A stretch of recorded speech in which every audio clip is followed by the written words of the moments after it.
Okay, so you're here last year. Any tips for anyone racing for the first time here in Cairns?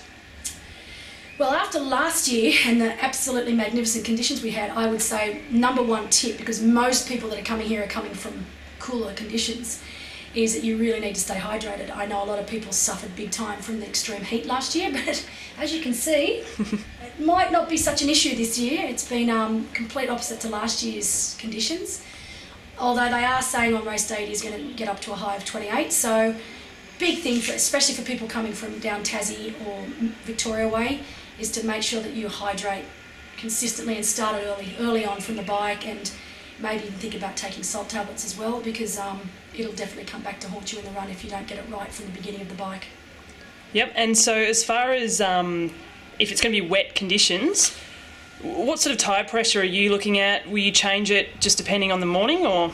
Well, it's funny, I've changed that over the years. I used to ride with 160 psi on a dry day, but even now on a dry day, after talking to Chris Lieto last year in Phuket, he says, perfect tyre pressure is actually about a 110, so regardless of the conditions. So I will probably, I can't go quite that low, but I'll probably end up running, if it's like today and the roads are wet and it is slippery, I'll probably ride with about 120 to 130 in mine.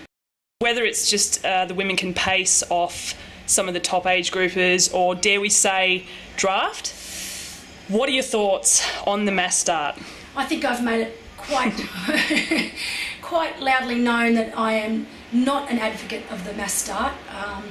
There are too many pro women now, too many good pro women, and I hate to say it, there's too many pro women that are good at cheating, good at drafting, and I detest it. Last year in this race, there were a couple of girls that didn't play by the rules, and they definitely were way too close and right smack bang in the middle of a big pack of 20 age group men.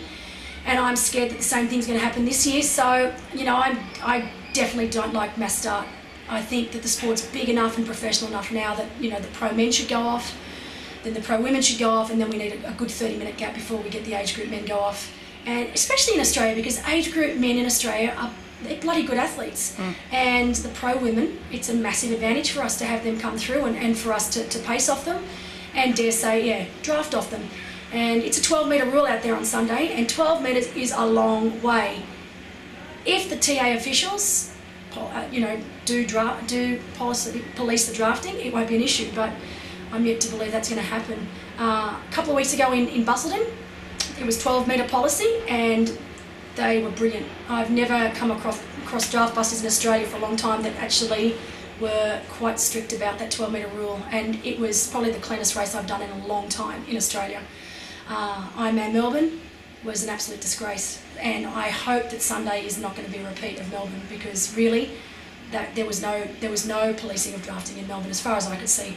So I'm hoping that the pro girls out there act professionally and keep the 12-metre rule, and two, I just hope that the drafting officials actually police the 12-metre rule, then we have a good clean race.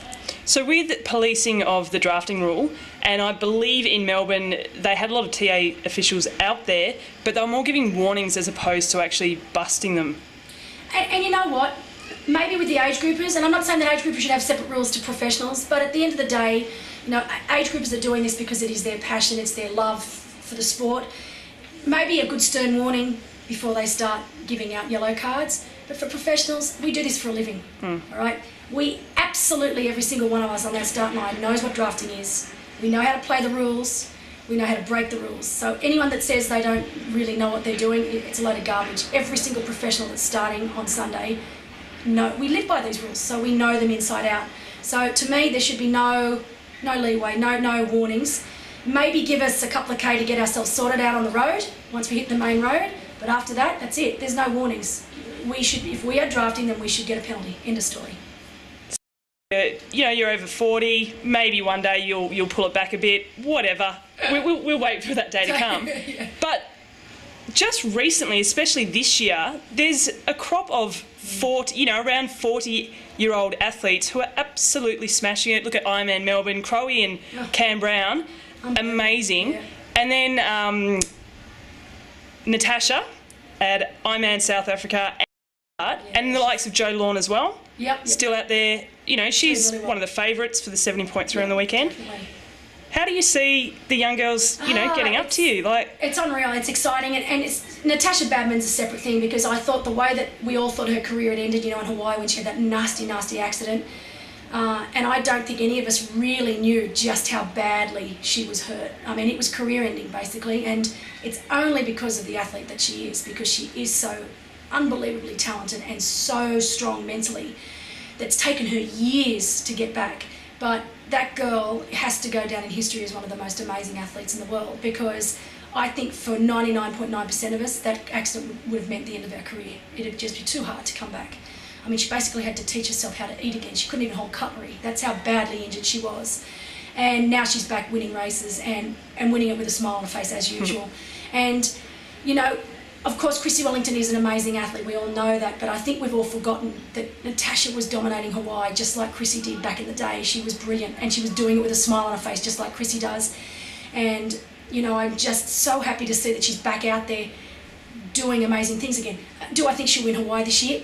Probably not, but do I think that she'll be up there in the top 10? Absolutely. Nothing is past that woman. She is amazing. So it's really lovely to see that she's able to continue and finish her career on a high. As for the others, yeah, the boys are killing it, you know. I think I was talking to Macca last night, and he's 39, so he'll be 40 next year, and he's still, you know, going for the Olympics. He definitely wants to go back to Canada this year to give it another crack. Lance Armstrong, he's the same age. You know, then you've got myself, Dee Dee. Karen Smyers, I think, was top 10 in St. Croix the other month, and, you know, Karen's close to 50, I think, you know, she's right up there. It's ridiculous. So, and then you've got Fernanda Keller, who's still doing really well and looks $1 million. So no, it's exciting, and you know what? Not that it justifies to me, but it makes me feel like whenever I have those days where it's a little hard in training, or I feel like, oh, maybe I'm too old for this, or body's not really responding the way I want it to, I just think about these other girls and guys that are out there still ripping it apart, and it's like, no excuse. Age is not an excuse. It only becomes an excuse if you let it. So, yeah, sometimes when I race the short course races, like last year when I lined up for Noosa, I was lining up in the water, looked around, and seriously, I'm not joking, I was old enough to be these girls' mother. And I think the funny thing was the other day, Macca was telling us about a story about Emma Jackson. And Emma Jackson asked Macca, you know, how old are you, Macca? When were you born? And Macca's like, 1971. And he goes, oh, my mum was born 1972. So Macca's actually older than her mother, or the same age or something. So basically, you know, saying Macca could be Emma Jackson's father. And an exclusive here. Oh, it's crazy. So I think it's fantastic, and it just shows what an amazing sport we have. It really does. You know, every other sport in the world, to be at an elite level, you know, normally by the time you're 30, you're all washed up. Earlier with some sports. And you even look at swimming this year with the Olympics, and we've got some of the older girls, and you know, they talk about the Libby Trickett's coming back and making the team, which I think is amazing, but they're not really old. I mean, how old is Libby Trickett? She's, you know, is she 30? I don't think so. She's 30 yet. But they talk about her as a really old woman of the team. I'm like, God.